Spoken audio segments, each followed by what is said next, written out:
Oh yeah, Slip and Counter Podcast back in, y'all. How y'all feeling today? Now the person who supposed to be here who late, the legendary Big should be here later on today. So that means I get to run the show the way I want to. So I get to run the whole asylum today. What's up, Miss K? How you doing? Don't smile. How you doing? Today we'll have a lot of guests coming in today. I think y'all really gonna like the guests. A lot of esteemed people coming in today. It was a big show last week up at Rosecroft. Scooter showed out. Sugar Dre, me and BINK saw him fight about, I want to say about last year in the summer. Oh, baby! I knew you wasn't gonna let me down, baby. I knew you knew I couldn't do this on my own, man. Never. What's good, bro? So now y'all scratch that whole intro. Uh-oh. We gotta let him do the intro. Hold on. You nervous? Hell yeah! Why would you put me through that? It wasn't even my fault this time. Nah, man. You knew what you did, cause then you wanted to come in. See how he did that? He wanted to come in like a minute in or whatever. Like, yeah, I'm gonna let this dude sweat his ass off. Like, oh yeah, how you gonna do? Nah, you set me up for failure. Y'all knew how fast I was driving again. So you get soap in your eyes again, man? What's that? You get soap in your eyes again? Man, I ain't dealing with you today. I ain't doing this with you today, man. Not today. Hold on. Big Mac out? Yeah, he out there. The boys out there. Big Mac. Boys is out there. All right, you already know where they're going. PS4. They already got it set up? Yeah, it's already in the corner. Yeah, it's in the corner. Where? Hold on. Man. And then you got the scrabble notes looking like one of my doctor pads, man. Come on, bro. You know I'm ready. This is why like I said before, he do things I can't do. I'll get to it. I can't I'll do. get to it. You got to do the whole intro, man. Let's do it. Cameron, hey. Big Mac. What's up with y'all, man? Look, we here at the Kenichi Bed Studios, the Slip and Counter Podcast. I'm a little late, but better late than never. He I'm did your that host, on BINK. purpose. He did it on purpose, bro. Your host, BINK, and my man, GOLDENBOY. Hey, the score even, though, because you've been late a few times. Why you bringing up old shit? Because it's relevant. Why The score even. Disrespectful. What did I miss, bro? Actually, I didn't even start. Like, all I did was like, I just said, welcome to the podcast. BINK will be here in about 2 to 3 minutes, and then I mentioned Scooter, and I ain't even get into Rosecroft, because I wanted to get into it with you about the whole Scooter thing, and Dre, how we knew Dre from last summer, and when he got it, when he fought Money Making Sonny, oh my God. Did you see, me and you, I'm at the commentating table, and I just look over and see you, and I'm like, bro, this is not going to be good, dog. This is about to be bad. I don't think they know who they fighting tonight, yo. Man, we had tried to tell folks, like, hey. Yes. And it was folks in the crowd like, oh, he got this. It's gonna be cake. He got it. I'm like, all right. All right. Y'all don't know who y'all dealing with. I was thinking was like, I hope he in shape because he about to give him a working over. Like every time Andre Donovan fight, if you not in like tip top shape, after the last fight, I remember my father said, Sonny better be thankful he was in dog shape because if he wasn't. Yeah. That could have went how this past Saturday went. Cause that was that, man. Actually, I talked to Sonny not too long ago. I talked to Sonny a couple weeks ago. He said, look forward to him fighting soon. That's good. He need to stay busy. He a special talent too. Sonny, the way he fought Andre, I think that's the only way to beat him. Yeah, that's the only way you gotta work with him. If you don't work with him, he'll run you out of there. Yes, indeed. If you don't work with him, those some type of fighters that the Aaron Pryors, the Boom Boom Mancinis, the Art Aragon was kind of like that in the 50s a little bit. Lamada, guys like that where they just run you out. If you're not in peak shape to do 60 to 80, maybe 100 punches around, you were done. Paul Williams is another one like that. He just kept peppering you, break you down. Yeah. And you could see she was slowing up more and more. And she's such a polished guy, but you know the type of guy he is. If you're not in shape, he gonna ruin you. Yeah. Like if you're not in that type of shape for that. Like if you're not in shape for that, he's gonna make you look bad. And that's what and then now you start to see Donovan pivoting more now. He'll pivot, but he'll bring the glove. Like he'll purposely give you that look, slide over. But what he'll do is, because you know in the amateurs you can't touch. Like in the amateurs you can't. When you spin somebody, you got to make it quick. Or if you do grab, like the referee, you can grab it quick, but you can't touch in the amateur. So like in the pros, you can pivot and grab that glove, bring it down, boom, boom, bring the body. Work rate is crazy, man. He don't stop working. He don't stop working, man. And then Rihanna, the real double R. Yeah. The real double. Shout out Big Roy. Big Roy came out, man. Oh, for sure. Support, man. But That's Rihanna Rios, man. Rihanna Rios was thugged out coming out the entrance way. She was thugged She came out the go-go, didn't she? Young. Yes. I didn't expect that Nah, either. she came out to the go-go, yeah. That was fire. She was thugged out. That was fire. And she needed them rounds. She needed them rounds too. And she fought good. And she got buzzed for it, I say. And the type of shot she got buzzed with, she wasn't in shape. That could have went way worse. Indeed. That tells you how much, she stay in the gym and become a better pro. I did like how Brittany Sims boxed though. Yeah. But I did realize she can't go to her. She can't go to her right. She can only go to her left. Mm-hmm. If you watch, like, of course, yeah, you fighting a southpaw. You don't want to go too much to your right, but she couldn't get no double move and then walk back to the left. She can't go to her. She can't go to her right at all. And you could see Rihanna knew that. Like, all right, give it and then pull the glove. Like, she'll bring her back foot around, drop the stick. Mm-hmm. It was beautiful. And then that motherfucker Scooter shut the show. Did he shut the place down? Real quick though about Rihanna, I feel like she needed a fight like that. Yeah, that fight she was needed great it. for her career. Yeah, that's gonna boost her to another level. But yeah, that bad boy Scooter. Slim. The pressure. Wait, can we talk about the pressure he was under? Yes. Pro debut main event. He sold out the whole Rosecroft. Slim broke the record. And you gotta think the record he's breaking Swift Jerry Hurd, Mike Reed, DeMar Nicholson, Alontes, Mikey Fox. He breaking that superstar. Everybody I seen there, everybody was Team Scooter. Everybody. Damn near everybody was Team Scooter. He wasn't even supposed to be the main event. They bumped him up because of how many people he had. Yeah, no pro debut supposed to be the main event like that. Right. Never. But if he'd have fought before Rihanna, that crowd would have been depleted a little bit. Yeah. They would have depleted a bit. Right. So that was definitely a smart move. But damn, that boy looked good. He didn't get a chance to show his arsenal. Which is good. But I'm glad. I am glad about that. I'm glad he now. But the jab? Yo, how fast it was. Did you blink too? Did you blink? Did you blink? I tried to keep my eyes open because I knew it was going to be a fast. I knew it was going to be a fast fight. Oh my God. But man, the jab. But it was all right. Boom. I was like, yeah. I said, oh Lord. And now I'm sitting there, right? It's me and Juan Marshall. Now, he trying to do our job, like, yeah, you in there with a guy. Look how strong this guy's legs is, whatever. You know me, bro. It's my facial expressions that need deliverance. And you know how my mouth is. I'm like, man, you already know what's about to take place. Let's just get this going so Scooter can showcase. I think I said that live on the air. And then I said, as soon as the bell rang, I said, man, this guy don't belong in there with no Scooter. Mm-hmm. Like, he just, like, not even close. Not even close. Right. And you just knew. And Scooter didn't even breathe hard. He didn't have to. He didn't even breathe. Scooter sparred harder preparing for that fight than Liam, right? The one who just fought Navarrete. Yeah, Liam Wilson. Yeah. He was just sparring with Liam Wilson. Sugar She was sparring with Liam Wilson. Headbangers. Shout out to Headbangers Gym. Shout out to Scooter, Shark Season, Davis for that performance, man. What a pro debut, man. I mean, you sold the show out and it was great. But hold on, guys. We got a special guest in the building. We're gonna flip the show a little bit today. We got more for you guys in store, but let's bring in our special guest right now. We got Darrell Davis in the building. Coach. Where you at, Coach? Where you at, Coach? Welcome to the show, man. Coach. The greatest always say, man. Where that nice hardware at? Long, that's a little more than deserved. What's up, baby? Couple of my little proteges. Okay, yeah. Oh, I got a story. The more the merrier. The more the merrier. Got the hardware, okay. Yeah. JoJo. Okay, JoJo. Y'all probably have to share a mic, so if you guys want to talk, just kind of put that in between you. Right there. Well, I want to welcome you guys to the show, man. Coach. Can you guys introduce yourselves? JoJo? My name is Makai. Makai. That's my son's name out there, Makai. Give me y'all whole name. My name is Cat Phillip.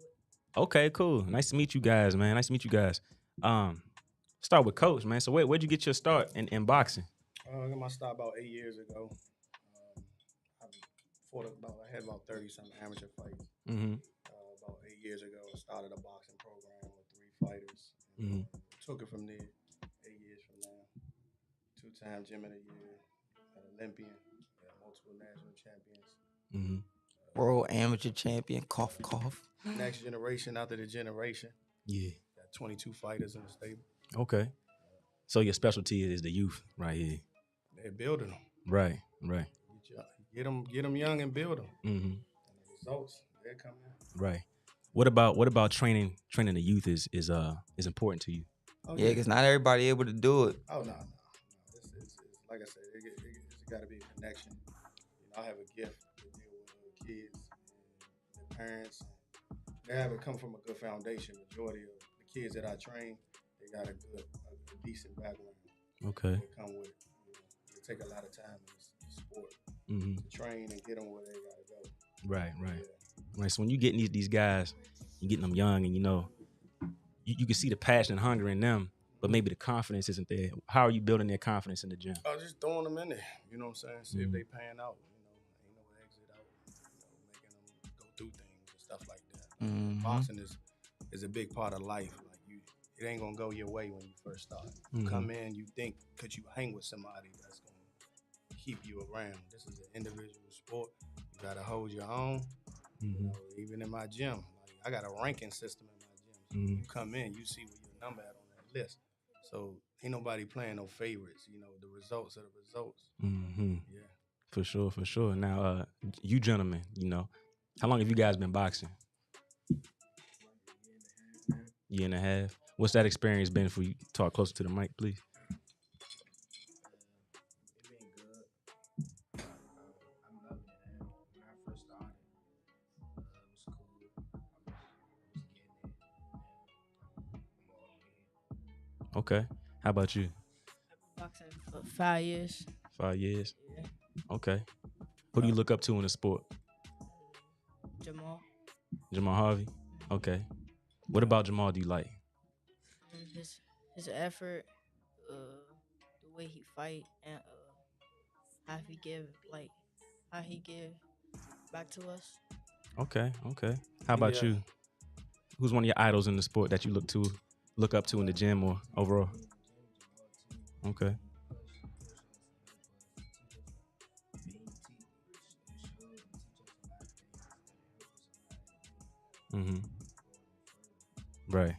Right. If you can grab the mic and pull it a little bit closer to you so we can hear you. Just a little bit closer. Yeah. So I see you got hardware around your neck. Let me give you a little story on JoJo. Okay, go ahead. JoJo only been boxing a year. He a problem. He's 12 years old. He can handle himself with 18, 19-year-olds. Wow. He's the next one up. He's 12-0 with 7 knockouts, and I took him to all the nationals. He's not a novice fighter. JoJo, he jumped. I threw him out there, and he only know one way but up. Even with Macai's 13 years old and already won 50 amateur fights. Wow. Yeah. Wow. That's what's up, man. That's what's up. Yeah. Proud of y'all boys, man. For sure. Man, I was at the Armory. I had to commentate at the Armory. So I see Makai fight. I see Kai fight. Cardez. The quiet, did you see that? No, the whole swagger just turns on his whole swagger and everything. He was in that shoe. He made the boy look so bad. I felt bad for the kid. He got catching him with check hooks, turn him. He look over like, you want this, Darrell? Okay, all right, cool. Bing, boom, turn him. I was sitting there. I'm commentating, but I'm saying, you know me, I watch every nook and cranny, like how the person moves, whatever. And I'm like, God almighty. I was like, I got to interview this kid after this was over with, man. He one of the few. Now he's a novice, but at the time he was a junior. But one of the few young fighters I would love to go to amateur fights and watch and see, like, oh yeah, I like watch. I enjoy picking little stuff. I'm like, oh yeah, this is gonna be you nice. What he just said? He liked watching, and that's why I tell a lot of my fighters, even like these up and coming pros. That's why I was telling Stephon before Stephon got in the ring. You got to make people don't want to go to the bathroom when it's your turn to fight. Be a little bit more exciting for people to want to watch you fight. Like, I watch so much boxing and be around so much boxing. Somebody say, Darrell, you can come into my ring for and watch me, or Darrell, can you do this? I might say no, because it's like I see so much of it. It takes a lot for me to get excited up. You know what I'm saying? Get excited. But that man just said he likes watching you fight. That means he'll buy a ticket to watch you fight. You know? Yeah, because I mean, And to me, I'm a purist of the sport. You ain't gotta be knockout, you ain't gotta be none of that stuff. I like to watch I watch a fighter from the bottom up. My father always said, watch a fighter from the bottom up. How his feet are first. Then how everything else comes into play. And the skill sets that you showed ain't gotten better since then. I was like, oh yeah, I like watching this kid. You know, you go control the guy, know where you where you are in the ring at all times, which is not always conducive to your age. Some fighters they at that age don't know where they at in the ring sometimes. Oh, all right, I know where I'm at. I need to get out of this, or I can fight my way out, or okay, I got this avenue to slide out. Oh no, I need to lock him up, pull him with my shoulder, lock him up, or whatever. Look, even with like I was saying before, in the amateur you can't touch. You try to spin a guy, you gotta make it really quick. Like if you want to grab him, spin him. But in the amateur you can't touch at all. They'll say stop, and they'll tell you. The way he was pivoting out, even when the guy smothered him, because they was yelling, smother him. Right. And he was still spinning out. That's not always at that age so easy for them to do. And when I teach at the age of 8, I give him a check hook. I teach him a check hook. That's what he was doing all night. I teach him a check hook real fast, and teach him how to bring a punch count out real fast, early. Yeah, when it come to JoJo, I know I didn't get the chance to go see him fight as much, but I always follow coach. I always know what's going on, whatever. So I'm watching him. The first time I knew what gym he was on. I already know, like, okay, you know when you hit certain gyms, like, okay, the kid should be able to handle it. So whatever. And 2, Coach D is not gonna. This is a dangerous sport. He ain't gonna throw you in to get hurt. He's gonna throw you in there to where you know it's like, okay, he should be fine, but it's up to him if he's gonna be fine, type of thing. Like if he puts you out there, it's for a reason. Right. So I'm watching. Like, how many fights the kid got? 22? Like about 20 or so? Like, nah, JoJo just started. I was like, excuse me? It was like, so what he just started. So he got like 22, 25, something like that. You look like about somewhere between 20, 30 fights, right? Nah, this is his first tournament. First fight. All right, let me go ahead and enjoy this. Like, let me enjoy this show. This is gonna be good. So, when did you know you had something special right there? It's like, see, that's another thing.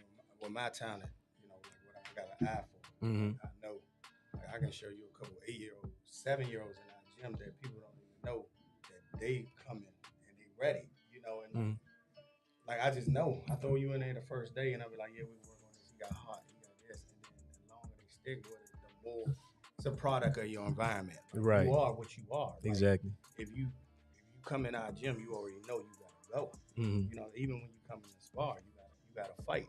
Right. So it's just like I just got that eye.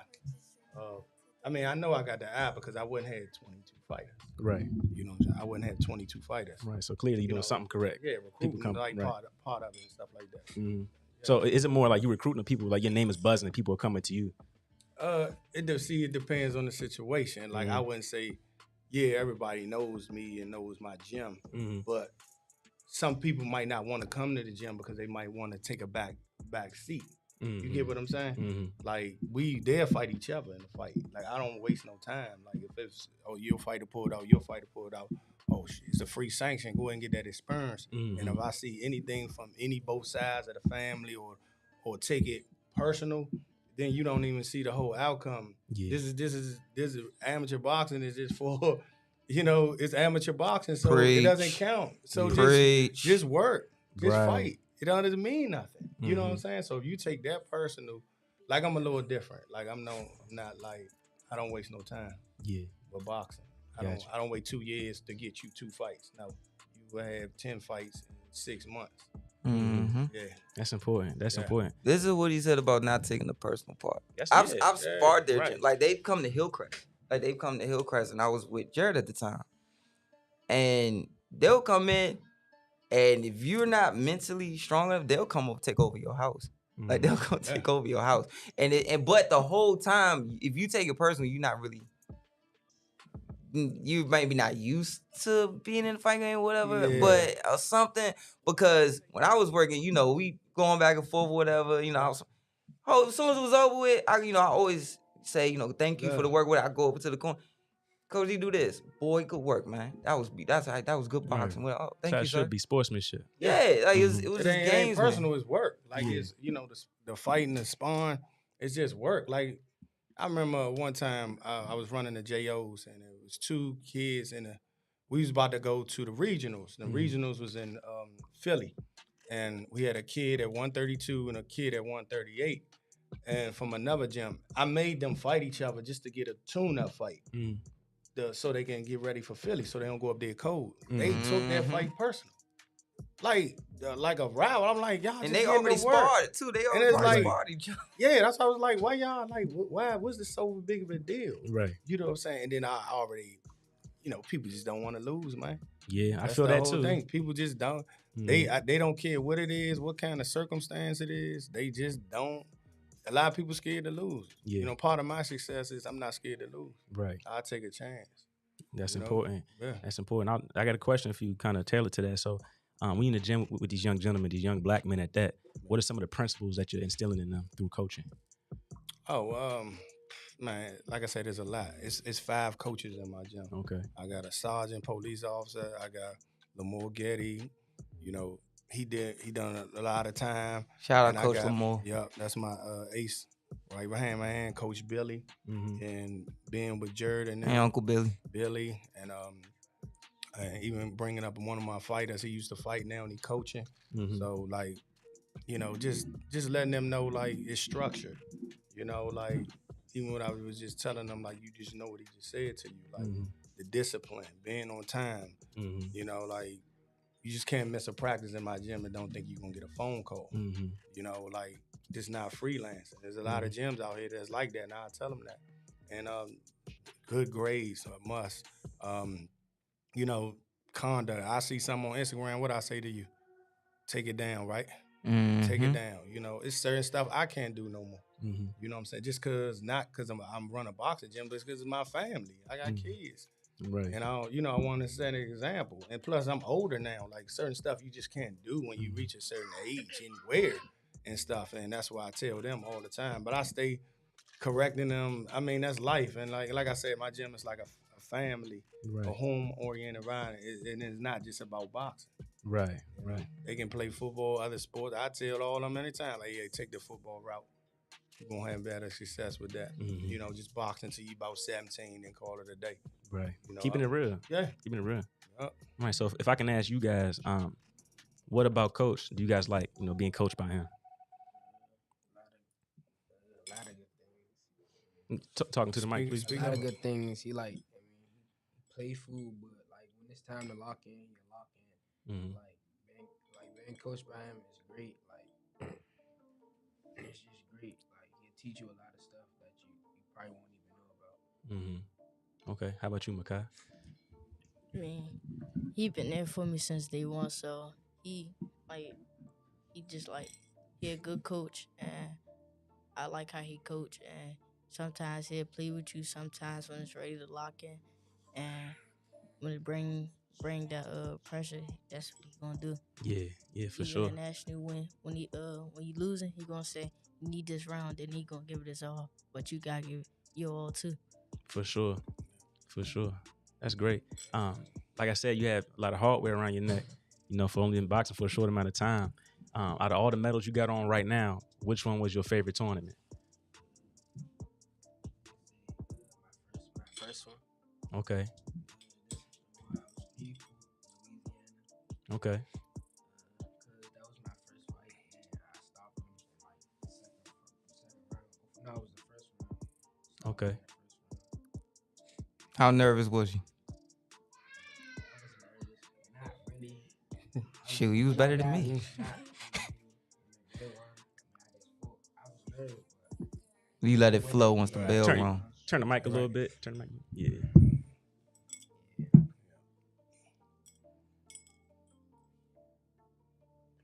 Yeah, man. So your first tournament was your most favorite tournament. So when did you know? When did you know I want to box and I'm gonna be good at this? I started. Okay. So he started like I was hitting the hand pass and mess with him. I met him through football and. Oh, so you were holding mitts for him?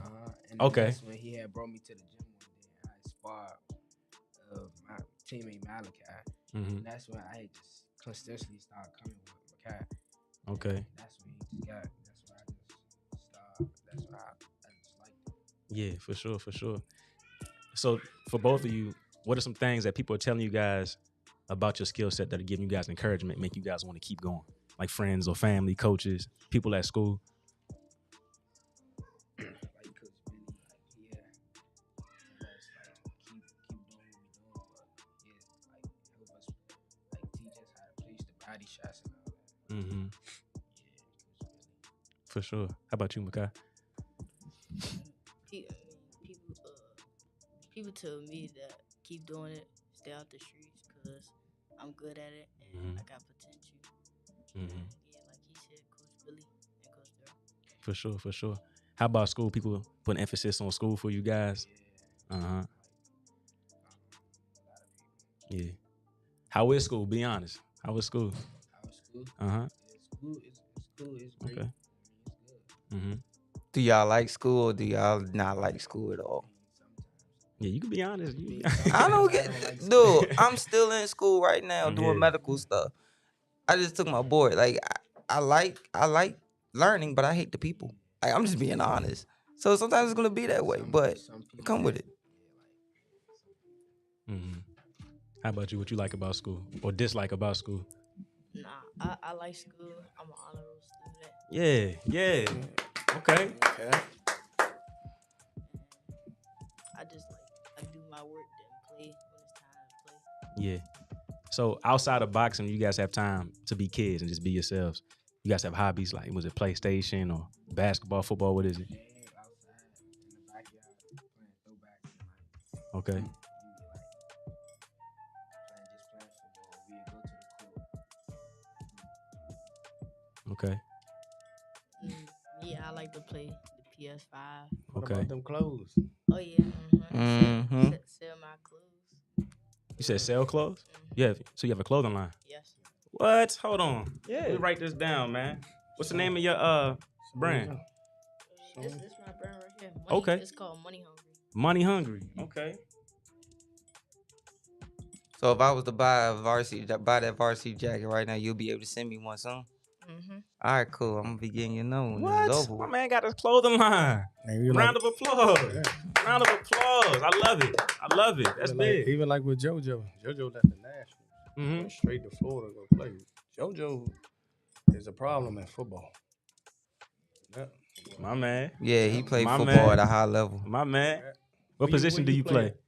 What's that? Where you play? I played at Southwestern in California. Okay, that's what's up. I played Yeah. at Charleston Southern Okay. in South Carolina. Oh, that's what's up. Yeah. I play DB, I play slot, and I play running back. He's DB. Okay. All right. Picks or hits? Yeah. Yeah. Go for the pick, and I'm gonna stick you. You know what I'm saying? If I can't get there, I'm gonna stick you. Yeah. That's what's up, man. Yeah. Indeed. How do you feel? So, being a football player, do you feel like any of that intensity and that physicality translates to boxing? You think it's easy for you? Took my question. My bad. Make me feel strong when I'm in the ring. Make me feel strong. Okay. It should, because there's gonna come times when it might be a guy. You could use that, lock him, turn him, all that stuff gonna come in handy. You can't get out of it. Yeah. Yeah, you gotta sit down. Right. You know? Right. Guys like Sean Porter, football player turn boxers. Yeah. That aggression, that intensity is something Meech. different. Big Meech, yeah. It's different. Yeah. Meech was a problem. Uh-huh. Yeah. That's Jamal's cousin. Okay. Yeah. Indeed. Yeah. So Coach, I wanted to ask you, you're around the youth a lot. You got a lot of kids in your program. Mhm. Who are some of the guys that are under the radar, slept on, that you can see being special? Jared, nephew.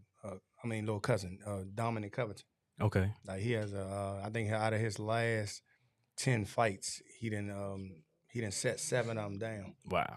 You know, and then where he come from a little short fat kid to now, Mm-hmm. like he's a problem. Spawn, like I said, 8th grade, 14 years old, spawn grown men. Mm-hmm. You know, and handling himself real well. Every time he fight, he's putting that pressure. You don't see him backing out too much. You know what I'm saying? Went in 2 nationals, stayed in the finals for like 3 years in a row, just on that level. And we got a couple. We got Malachi Frederick. We got girl Casey. You just gotta come to the gym and see. Yeah, for sure. I Like, gotta make my yeah. way down there. Yeah. You gotta come. We got a lot of kids that go. Right. You know? Yeah. So you guys boxing fans? You guys watch boxing at all? Okay. We got some boxing news. Recent news. They just said Triple G's fighting Aries Landy Laura. Oh, And they're trying to do what's Rolandi Laura should box circles around. Right. Oh, How y'all yeah. feel about that fight? No, first I gotta ask you about the bigger news. Who? They talking it's almost finalized for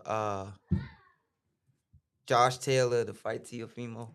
Oh yeah, I heard Oh, about yeah. that too. Yeah. Heard about that too. Yeah. That- They all that's a gotta good fight measure. each other now. Right. It's getting old. Just like me and Jared was just talking in the ring. Jared fight on the 4th. I'm the 3rd guy. It's Andrew the head, Billy the 2nd. I'm the 3rd. He leave on the 4th. Okay. Fight in L.A. We going out there. And then, they all told all them guys they got to fight people, Mm-hmm. And that's why I installing a lot of them of fighting the best, you know what I'm saying, on a consistent basis because,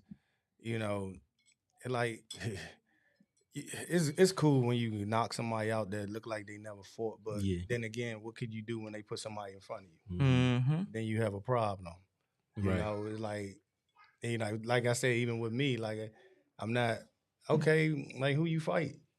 You know what I'm saying? Good job though, but who you fight though? Yeah. And what you gonna do when they put somebody in front of you? You know what I'm saying? Yeah. And that's how I take approach of a lot of stuff. You know what I'm saying? Yeah, because there's a certain point you got guys. Yeah. Then you got the people around them that just want to brag that they friend or they cousin box instead of telling them, yeah, you look good, and like, yeah, you look good, but you did make these mistakes, man. You can't make them mistakes. You go to hide it. Not telling them the truth, and they get in there with certain guys, and because of their skill sets, like it's times where I done watch pro fighters, and you know this, coach, we done been where they fought harder amateur fights than their early first 10 pro fights. Right. But they wind up making flaws. Instead of putting them in there little by little, like guys they supposed to be, but each guy gets better and better the way they stay sharp. Did you hear what he said? Like about the early, what he just said? A big key. And that's why I was really bringing down to Jamal. Like, Jamal, you good. You getting paid, right? You're not fighting no bums.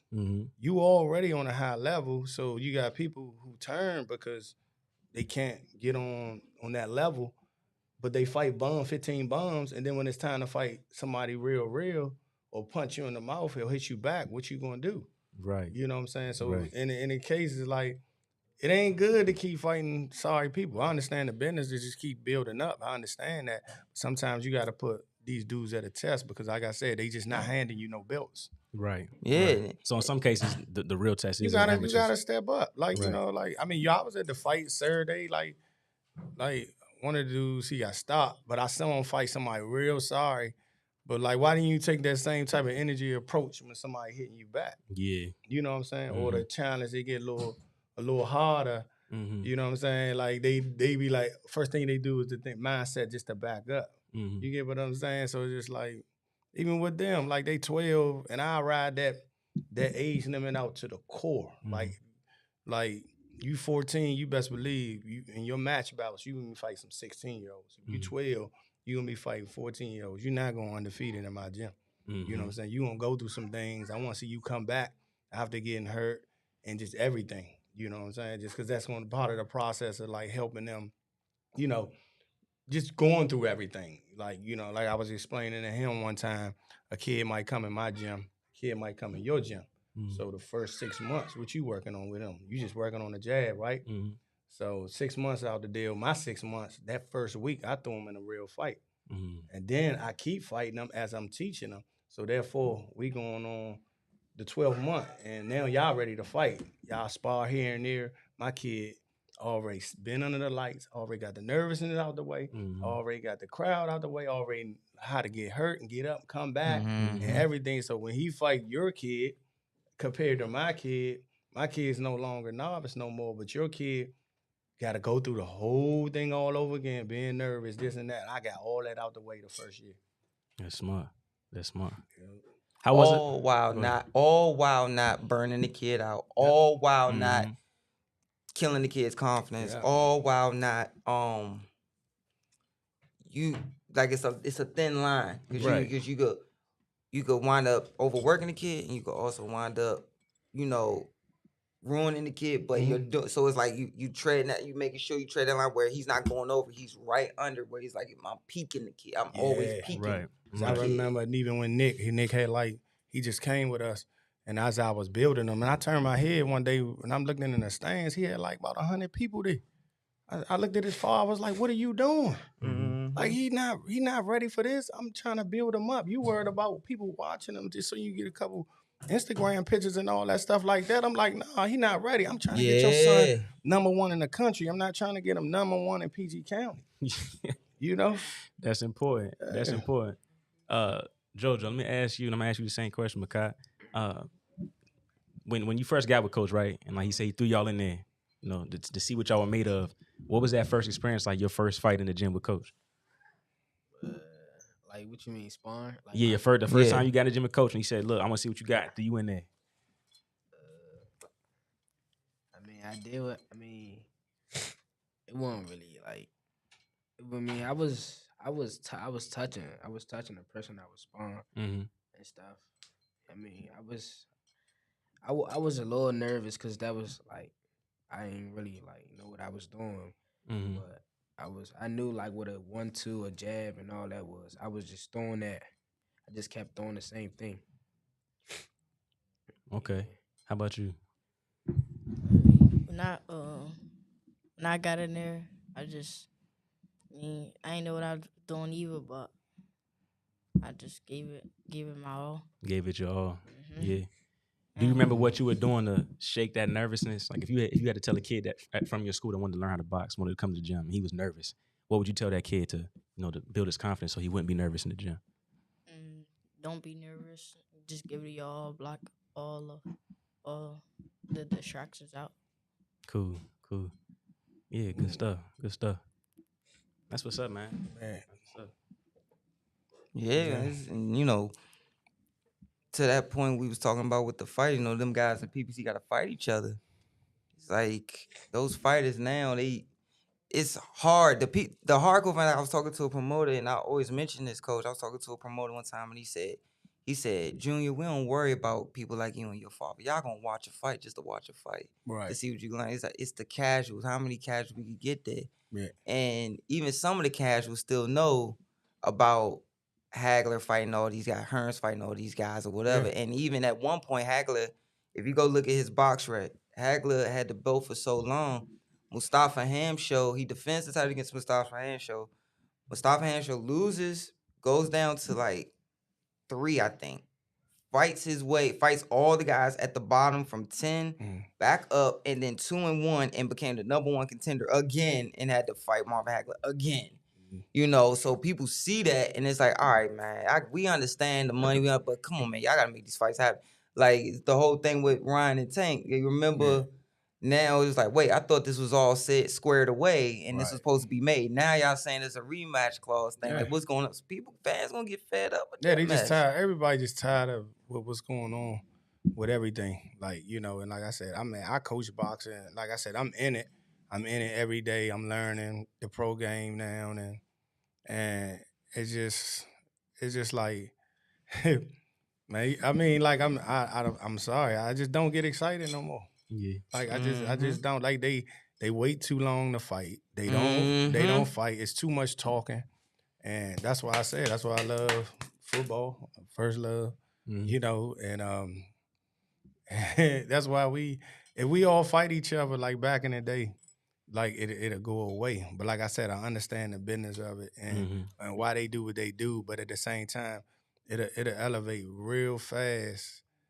If they all just fight each other. You know what I'm saying? I got a question for all y'all. Go ahead. Starting with y'all too. Firstly, what do y'all think about these guys not fighting each other? All fighting each other. Any of the fights that's going on right now that happen or don't happen. What do y'all think about the landscape of the fight game right now? Pro. I'm going to get to the amateur part. Go ahead, pro. Because remember, it's going to blink. Y'all going to blink, and it's going to be y'all 18, 19 and be making that decision. So what do y'all think? Instead of keep waiting all these months and stuff looking for a fight, they should just get it out the way. What's the point? Especially with all the money on the line, right? Right. Now, it's easy I'm gonna tell y'all, it's easy for y'all to say that. You know why? Because in the amateurs, just like in football, you got to see that man right then and there. Now, if it's a show, you might say, "Nah, I don't want to fight the guy yet." But when in the amateurs, 9 times out of 10, ain't no if buts about it. You can have 8 fights and fight a dude with 62 fights. Right. It is what it is. You got to see that man right then and there. Yeah. That's what Bug was talking. Remember when Bug was here? He was like, "Man, back then you had to see." My father was saying that stuff when he was at amateur. Like, man, you had to see them dudes right then and there. Yeah. And there was a lot of Ray Leonards back then. Ray wasn't the only Ray back then. It's always somebody that was right there that was giving them that business. Mhm. Too. Like, especially back in that day, like everybody, you know what I'm saying? It was just as many people boxing, just as many people playing football. You know what I'm saying? So it's just like, man, like I said, man, it's just even with the amateur stuff, like why I gotta go to Texas to go fight? Why? I mean, unless I want to go to do a little vacation, take the kids fight. Why can't I take your gym? I want to fight your kid 4 times, but if I beat you 3 times, you just you're not gonna keep trying. We're like, man, let them work. Like, I'll get the most out of a kid if he gonna quit. I get the most out of him. You know what I'm saying? Like, like I said, man, I wish that they're just waiting. You just hurry up before you blink your eyes. That's why when they be like 39 years old, they 40, that now they want to fight because they want that last they want that run. last hoorah and stuff. You know what I'm saying? I got a question for you in the chat, Coach. My man Alfonso, he said, "Where's your gym located?" It was a lot of people think we call Oxon Hill Boxing, so everybody think we was in Oxon Hill, but it's right there off of Hampton Park Boulevard, right there across the street from Gary Russell and them gym. Okay. I've been over there about 3 years. You know what I'm saying? So we just kept the name, but that's where we at. Okay, okay. Yeah. So come over there anytime. Awesome. There we go. So you were speaking on, fights taking too long. Yeah. Do you think the Plant Benavidez fight took too long, or was it the right timing for that fight? Right time, because he fighting them right after DARRELL. Both of them for DARRELL, beat him, then now they fighting. Yeah. You know, and man, look, I can't wait to see that fight. Yeah. Are you excited about because they just fighting each other? You know, can you imagine if you see Taylor fight the one of the Russells, and then next week we got Hanley fighting Shakur. Then next week after that, and like, can you imagine that? Yeah. Like if it was like that? Yeah, that's when boxing. That's when everybody would really be locked in with boxing. But you gotta think the era he came from, my dad's era, where my Uncle Nesto and all them era, where it was. Remember when we was kids, you had Tuesday night fights, Thursday night fights, and Friday night fights. And then you had fights on HBO on Saturday or Showtime on Saturday. Right. That's the era they come on. Fights just come on. Right. Even what he just like said. So like in April, even with the amateurs, like I thought majority a lot of the shows. I did a show at the Gaylord. I did a show at the Harbor. Like I try to do these big events when I got a lot of kids from out of town coming. We match up with them. But now I'm doing at my gym in April. Every other Sunday is going to be a show. Okay. You know, and you have to pay for a slot to fight though. That really is going to pay for the venue, and people come in to pay. So it's like I'm knocking down the venue. You really want to fight? Pay $50. You can get 5 fights. You can get 3 fights in a month. You know, so like if you planned on, because you just keep waiting, and that's how you lose kids too in boxing. Not fighting them, you'll lose your kid. Trust me, you'd be surprised how many walked in my gym because they wasn't getting moved. You right. Yep. Yeah. Right. Oh yeah. Yeah. Right. You said that's starting in April. Every Sunday. Every Sunday, every other Sunday, it's Sunday. gonna be a boxing. Okay, match, and then we selling tickets to the fight. Nah, you just pay at the door, but to fight on the card, you gotta pay. To fight. You gotta pay a slot. Okay, so like if you want to fight, it's $50, boom. But you didn't have to travel to Philly. You didn't have to do all this, and like you know, you can get moved basically here. You know what I'm saying? Right. As far as development, right. Like, you know, you ain't gotta travel so much. You know, like the platinum gloves all over again. Yeah. I remember the platinum gloves. That's what it sounded like the platinum gloves all That's over how they again. fight in California and Texas. Yeah, in Texas too, man. Oh like, my God. They fight. That's what I said. I'm gonna be doing a lot in Texas, and I'm gonna be traveling to Canada a lot with my kids, and because I'm not going after the Jamal route, I'm not moving them like that. 18 and you go. So I'm gonna develop them even with the nationals. I might go for a national here and there, but I'm not, because the national will wear you out when you come back. Then you got to turn around and go again. So I see what USA Boxing is doing, far as because their platform, then they don't do us no justice So did you ever see that picture that we put out with the DMV Elite all Met team? I think so. Yeah, so look at all them red belts in them, all this area. You'll think they'll scoot the Nationals over towards us. Just sometimes it's just give us, like, I want to drive 2 hours to go to a tournament, but we got to catch a flight, then get on another little plane to get there. And like I said, that's getting old. So, like, I'm not going to take the Olympic route with my next crop, you know. Like, like I said, for 2 days, I'll go out Canada, fight in 2 days, come back, relax for 2 months, then take them out Texas and go fight and take their route. Probably go to 1 national or 2 nationals a year, more so than running around and just wearing myself out. You know what I'm saying? Yeah. Indeed. So you're saying around 18, 19 is when you turning them? Oh, of course. That's it. Yeah. It's time to go. I mean, but they're going to be well prepared to go. I'm going to throw them out there with tough opponents and, you know, been through things and stuff like that. But, like, I'm not just turning them just to turn them. They got to show me that they ready to get turned, because I'm going to build them to that. I'm not going to take the Olympic route. Got you. Yeah. Got you. So who are some of the pro guys from the area now that you think, you know, got the world championship pedigree in them? Of course, my guy, one of my favorite boxers, Jared. I hope he make this comeback. And last 3 fights, he finished off strong. Get what he want with one of the cholos. That's my favorite. But far as you said the area fight, I like the what's the little middle grade? The middle one. Antonio. Yeah, he's a dog. Antonio. He's a dog. Him. One of my guys, Lamont Roach Jr. Yeah, so he gonna get that shot. He gonna grab that WBO belt. Who else? Jaleel. Love Jaleel. You know what I'm saying? I'll be rooting for all the fighters in the area. But like that definitely that Russell. That dude.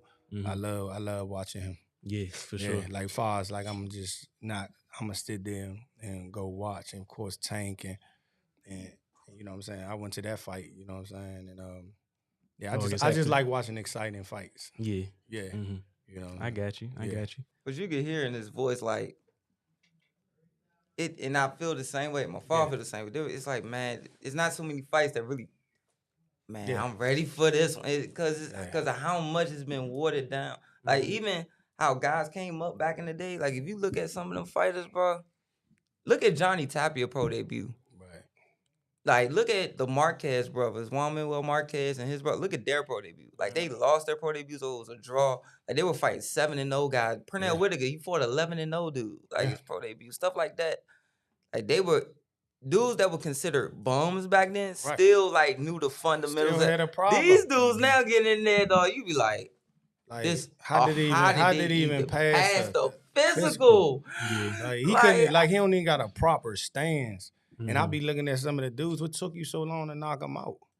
Like, for real. And then, like, I wouldn't even ready. I'd be like happy I won. Then I just get out and I leave because I know what type of situation it is. I get mad at them when they don't stop people that don't belong in there with them. Right. Like, you know, like, why you leaving? Why you really took it to the second round? Really? Like, you know what I'm saying? Or because you got enough experience to control. You ain't got to hurt them to the head. Just touch the body, and then they're going to take a knee. That's why, and even in the gym, like, that's why, you know, that mentality of stopping a fighter, like, I tell them in the gym, no, hurry up, get them out of here, because you got to practice that, or you not going to know how to do it. How many people you see try to load up on people with them 8 ounces on, and they swinging for the days. Next thing you know, they gassed out. Every weekend, they can't even stop them. Every weekend. Because they not even used to stopping nobody in the gym. Like, you know what I'm saying? Like, for real. And like, they get enamored because they got on Reyes for the first time. And they like, oh, I ain't got on 18. Yeah. Oh, I'm going to have some fun with these. Man, the boys got a gas. They swing at the air. You know, missing, taking more energy from them when they miss, and just especially if you're not used to it, you know? For real. Like, yeah. Who were some of your favorite performances from this weekend at the Rosecroft? I got there a little late. I liked, what's the, Stefan? Andrew kid, the strong one? Yeah. Him, Brett, that guy that stopped the guy from here. He was fun to watch. Oh, the guy from Ohio? Yeah, he was from Kansas City. Yeah. Kansas City, yeah. Yeah. Yeah, him. That was beautiful. He was so composed. And I miss Rihanna fight. You missed Rihanna? I missed that because I got a bit. She looked beautiful. Yeah, I missed it. So that's some of the fights that I caught. Okay. And then I seen Scooter fight, but everybody when I looked at the boy, I knew that was gonna happen. Yeah, what was gonna happen? You know You what saw? I'm saying? Did you see me at the commentating table like this? Yeah, Like, yeah. I think before you talked, it was over. Like, yeah, it was easy work. Yeah, man. Yeah, good job, Scooter. so I Yeah. see these two guys. Yeah. Go ahead, speak up. Ask the question you wanted to ask me about the fight. The fight you like. Oh yeah, Devin Haney and Shakur. All right, what you think about it first? Then I'll go. Y'all two, I go first. I feel like I'm gonna need that jacket, bro. I feel like Shakur can break him down. Basically, Shakur can break him down easily. good. And Devin Haney, I mean, he can win by just long. He can just keep his jab in his face. But I feel like Shakur just gonna break him down easily with them body shots. All right, Kayla, what you think? I think Shakur. I got Shakur stopping him Why? because Devin Haney, he ain't really ready. He ain't ready for Shakur yet. What you think? He not strong enough? You think that he can't keep up as the rounds go on? What you think? I think he can't keep up. So this is what I think. And then I'm gonna ask coach. I see the first 4 rounds being a jab contest. Right. Once Shakur doesn't respect him and feels like, okay, it's not too much for me to worry about, just don't get caught with nothing stupid. Mm-hmm. That's when because Shakur, he's really good at distance control. He is very beautiful. That's one of the things I wish I could improve on a little bit more. That I watch him do, like where he controls distance beautifully. Everywhere he go, even if he don't gotta move his front foot, like he'll do what Tommy Hearns used to do. Tommy Hearns used to walk people down, and you know how you might feint and then throw a double jag, you make the person take 2 steps back like that, hop back twice. Tommy Hearns used to do this where he would walk and he would keep his front foot planted and just lean his back, like peeking through the side door, like just lean back and then go back here so he still can impose his aggressiveness. Shakur does the exact same thing, and he'll give you that same piston jab, but then he'll rock and let you touch shoulder, he'll drop the brick. That brick will then start to add the hooks. Then that brick will, if he sees that, and if he feels like he could get something there quick enough against Devin, the next thing you know, he gonna start trying to muscle Devin. Because you're starting to see it more from Shakur, where since he done gotten bigger and stronger, he's starting to muscle guys and trying to muscle guys. And his straight brick to the body is vicious, it's vicious. Vicious. Especially when he goes over and then under with it. He stop you he just stop you right there. When you walking in, boom, straight jab to the body. Like his straight too and his IQ and that shoulder he got. Like, shout out to his grandfather. That's my good friend. Like, man. Yeah, they Shakur, ain't nobody beating him. And then not just that, but when he stabs, like one mistake I used to make was when I was stabbed, I would give you the stab, but sometimes I'll be one to really sinking it so much that I would go just to about that much over further where I need to be. He does it perfectly every time, whether it's round 1, round 8, round 11, it's perfect every single time. Right. Now, let me ask y'all. So y'all, you just heard Coach say all the attributes, right? Tank, him against Tank.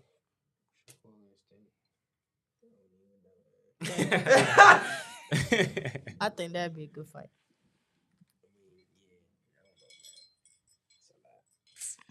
That'll be a beautiful show. And I honestly believe that would be the fight where everybody finally see, oh, Tank and box. Like, yes, dude. Because, we already know. We know this. Right. But, Tank and box. But then, once y'all see him go, and then Tank finally sits down on something and it gets to him. Right. Then the whole fight changed. Because no matter what, please remember this, kids. If y'all ever talk, man, boxing is a puncher's sport. No matter what. I take power any day. It's a puncher's sport. I take power. No matter what. Right. Power punches chance. Man, what was the fight? Back in the day, you probably will remember this fight. I watched the tape on it. Big John Tate against Mike Weaver. John Tate beating the mess. Go look up this highlight tape. Beat the mess out of Mike Weaver, punishing him. Get to the 15th round. You know how they do the corner with a hook with 5 seconds on the clock. He was out before he hit the floor. It was like, now if you Mike Weaver, you got to be thinking like, okay, I won, But the soreness the next morning from the beating I took just to get to that point, oh my God. Right. No. Right. No. Crazy, man. Time. You done. So look, I got some. I want to see you guys. We got fights coming up, coming up soon. So we got Triple G. There's Landy Laura. Y'all got picks in that fight? Triple G, Laura. Come on. What? You don't know who Landy Laura is? JoJo's still green. Go. He only been in like a year and a half. Oh, okay. You know, my bad. But this is what I want you to do. Go home and watch. He's beautiful. Landy Laura and Rick and Diao. Yeah. You know. Philo Stevenson. Yeah. Oh my gosh, it's so many guys from Cuba. Lord. Oh my goodness. But you know Triple G, right? You know, it's okay. It's okay. We got you, bro. We got you. So what you think of Triple G and Landy Laura? Do you think Triple G getting old? Think he's slowing up a bit? I mean, yeah, he can. That's why Chris Eubank keep calling him. I was like, oh yeah, he getting old now. Let me go ahead and get this lion. Right. Come on, I watched bro. the fight of him and who he fought. Recently, his last one. Canelo. Yeah, Oh, Cinnamon. Yeah. We be here till 5 o'clock arguing about that. I ain't gonna get him started. I'm not gonna get him started. This one over here. I ain't gonna get him started. This one over How here. about you, Coach? Laura all day. He gonna pick him apart. I got Laura. Laura got some dog into him. People slipping. Yeah. Laura beat a lot of people. I thought he beat Paul. Yeah, he beat Paul. He beat Paul straight up. He beat Paul up. You know what I'm saying? And then, I mean, Laura, that's easy work. Laura gonna beat. For sure. I like this one because I feel like this guy, he fights everybody. He don't never duck. They put on the table in front of him. He signed a contract. You got Gabe Rosado fighting Zero Ramirez. You got Gabe Rosado about to fight. Dude. The guy from Philly, Puerto Rican guy. All the tattoos. That hard-hitting one? Zero Ramirez. Who just lost to Bivol. But Bivol, Bivol different. Oh, yeah. Gabe a journey, man. Yeah. You know, he a good when he lost to Sugar Shane Mosley's son, I was like, he done. Right. Yeah, I did not expect that. Yeah, I didn't expect that's that. That's like somebody coming off the Golden Gloves and they just right. beat you, like all that experience you got. Mm-hmm. I'm like, how you lose to Sugar Shane Mosley? You shouldn't have lost that fight. Nah. At all. Right. You remember the day after that fight, I was like, yeah. He lose to him. Right. But I give him credit because he does fight everybody. Like, he packed the house. And he packs the house. Gabe fighting everybody. This is a tough fight in front of him. Yeah, he has to fight everybody. Yeah. Like, if you can't sell your own tickets, you can't bring a crowd within yourself. He has to take that's how he made his name anyway. Right. Taking them fights. He upsetted a couple ones like that. He got a good boxing career, but like I said, like good money. Yeah, good money. He made more money than world champion. Yeah. For sure. Oh yeah. Yeah. Quiet as it's kept. Yes, indeed. And then, like I said, he fought everybody. So, like, that type of fighting, my respect. Yeah. For real. For sure. Yeah. This is a big one, man. I love this fight. Serrano Taylor, too. Amanda Serrano, Katie Taylor, too. Who's y'all's picking this fight? That was a good fight. That was hell. I think they're going to give it to the one who lost, just so they can bring it back to Amanda. Thank you. Like the Eric Morales Barrera. Remember the Eric Morales Barrera trilogy? Like, they knew Barrera won the first fight, they give it to Morales. The second fight, Morales won, but they give it to Barrera as a sorry. Yeah. Like, come on, man. I think that's what it's going to be. How about y'all guys? Picks. Amanda Serrano and Katie Taylor. You don't know who Amanda is yet. How about you? You don't know either? Okay. Y'all should know this. It's Super Bowl weekend. I got to get y'all's picks and predictions. Let's go with you first, JoJo. You got the Chiefs? I'm not betting on the Eagles. I got the Chiefs. You got the Chiefs?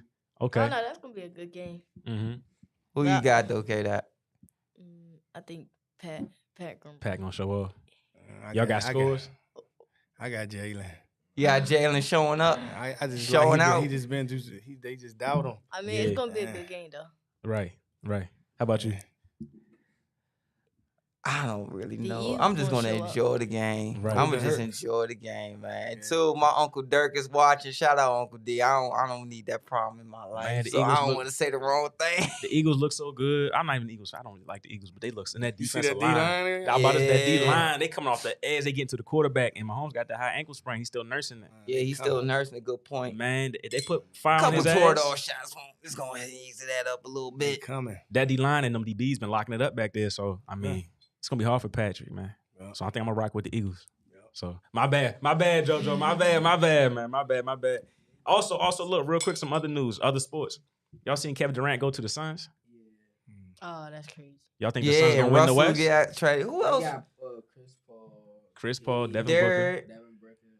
Devin Booker, and DeAndre Ayton, right? Yeah. That's a stat. NBA number the AU team. That's all it is. Man. Yeah. That sucks. The Lakers Right. said the same thing, but they still ain't won. Right. That's camaraderie. Yeah, that camaraderie is serious. So with those trades, and then you got Kyrie going to Dallas to the Mavs. Who y'all got coming out the West? Is the Lakers gonna be the truth, or I'm giving it to the Suns?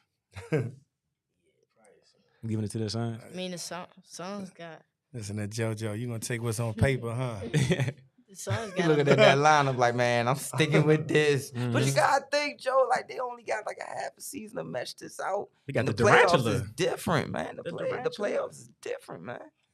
What you gonna say, Makai? The Suns got a loaded team, but what they gonna bring to the table though? Yeah, that's true. That's true. Going against GOAT James and them, you know, just broke the scoring record. Let me ask y'all. Y'all probably don't even know. Y'all too young, but who's the GOAT in your eyes? Michael Jordan or LeBron James? Michael Jordan. My man. My man. Why y'all say that?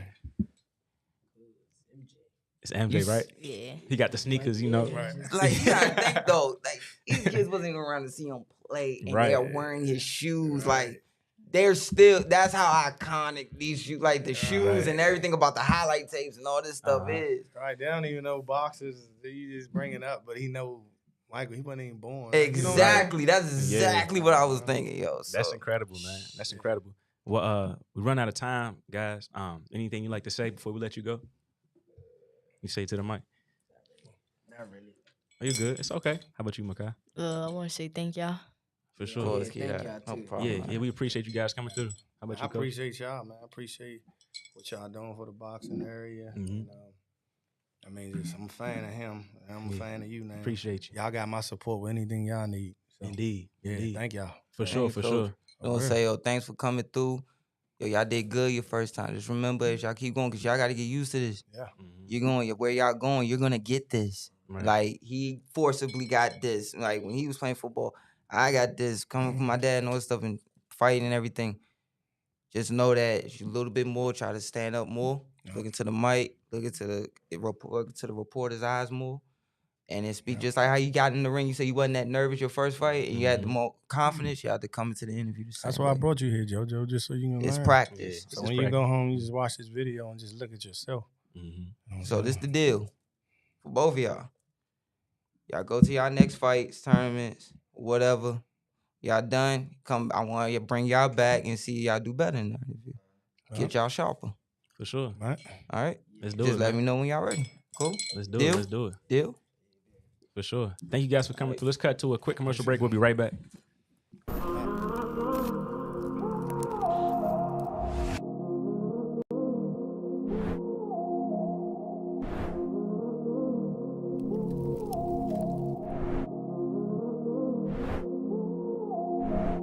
I was born for this. Always know I was the one, didn't know when my time was gonna come. Born for this. Gotta be the voice for the youth, won't stop. And I can keep this. I can keep the bass on, right? And I can stay on even when I'm on the game.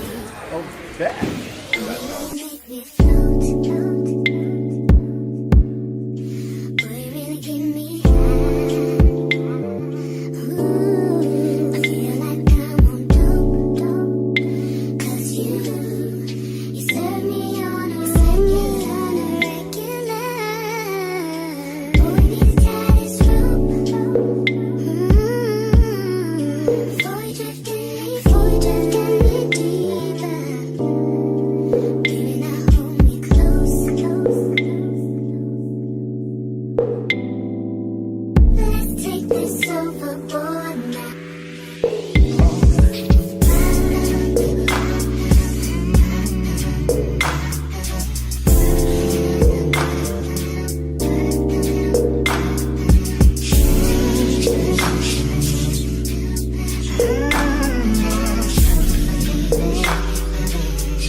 using these to play games?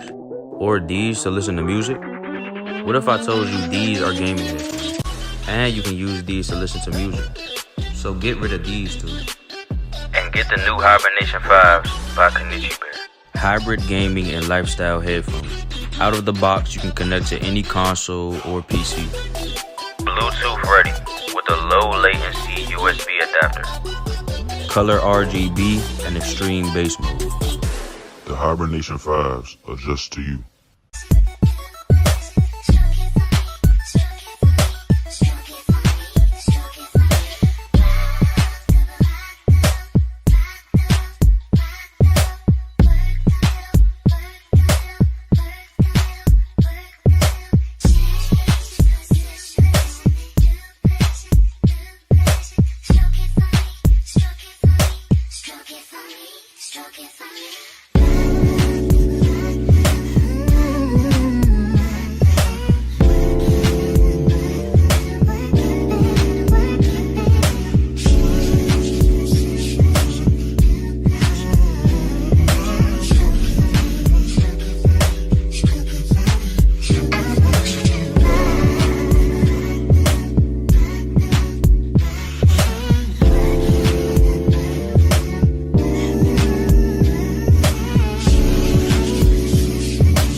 I was born for this. Always knew I was the one, didn't know when my time was gonna come. Born for this. Gotta be the voice for the youth, won't stop. And I can keep this, I can keep the bass on, right? And I can stay on even when I'm on the game.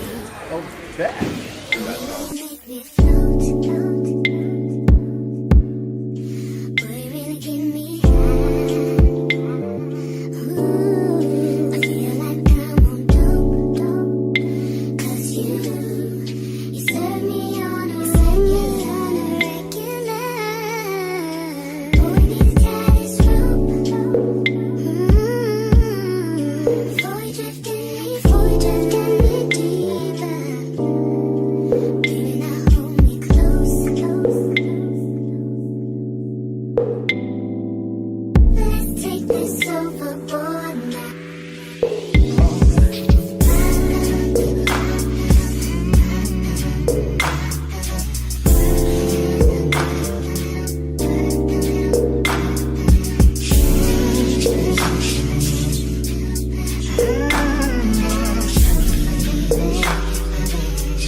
Welcome back, guys. We just had Darrell Davis, Coach Darrell Davis, in here with some of the most talented amateurs in the nation's capital here, in Makai and JoJo. Make sure you guys keep an eye out for those guys. Make sure you guys keep an eye out for Makai and his clothing line, Money Hungry. Follow him on Instagram at The Real Money Hungry, and check out his clothing line. I mean, it's special to see young black men doing stuff like that. In Did the you see the jacket? I mean, the jacket's tough. Did you see the jacket? I was actually looking at getting customized.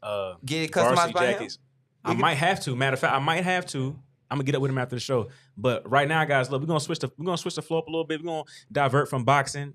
We're gonna go to another sport. We got two of the top volleyball players in the country here in studio right now. We're gonna bring them in. We're gonna talk to them. We got BRIANNA Washington and MEGHAN Pullen in studio right now.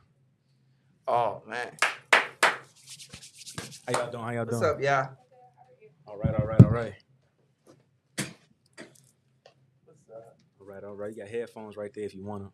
All right, so you got your headphone right there. And you dressed up in my nice.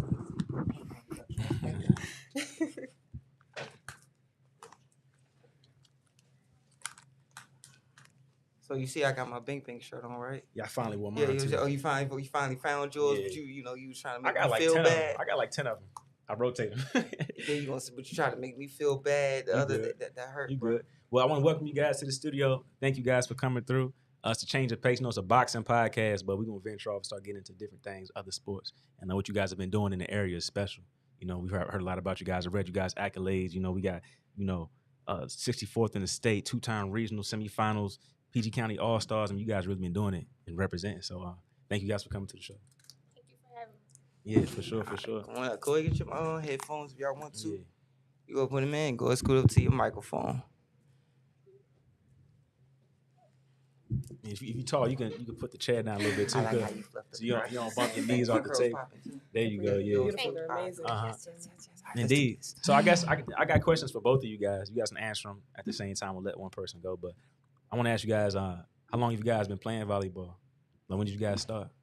So for me, I just started playing in 9th grade. So, because in PG County, you don't hear a lot about volleyball for like girls. As we're coming up, you only hear about the other sports that we could play, but we don't really learn about volleyball and that it's a sport that we are also invited to play in. So I started playing in 9th grade. Okay. I started playing in 8th grade, so I think basically during quarantine. Honestly, there was no really a reason why I started. My parents just signed me up for an activity to do besides sitting in the house, and it kind of just stuck with me. I mean, I played softball before, and I was taking it pretty serious, and then I started volleyball, and I was good at it from the start, and then I got on better teams and all that. So I just continued playing it, and now it's a big part of my life. It's an everyday thing just to do. That's awesome. That's awesome. So are you guys dual sport athletes, or you guys just strictly stick to volleyball right now? Volleyball. Miss K. Just volleyball. Music. I'm primarily a volleyball player, but this year I recently played basketball. Okay. So Music. I ain't any good at it, but I'm Right, playing. to stay it's active. Stay active, and I feel like playing basketball boosts my stamina and stuff. So. Yeah, for sure. So when I go play college, I'm not behind, or I'm already ahead. So. What about volleyball do you like? What about the sport that keeps you, especially if you only play volleyball? So what about it keeps you? I mean, honestly, I don't know. I don't really have. I don't know. I just play it, and it's just it brings me joy. It brings me fire. I'm like my dad, and it's just I take sports very seriously, very competitive, to scream and get hype and all that stuff.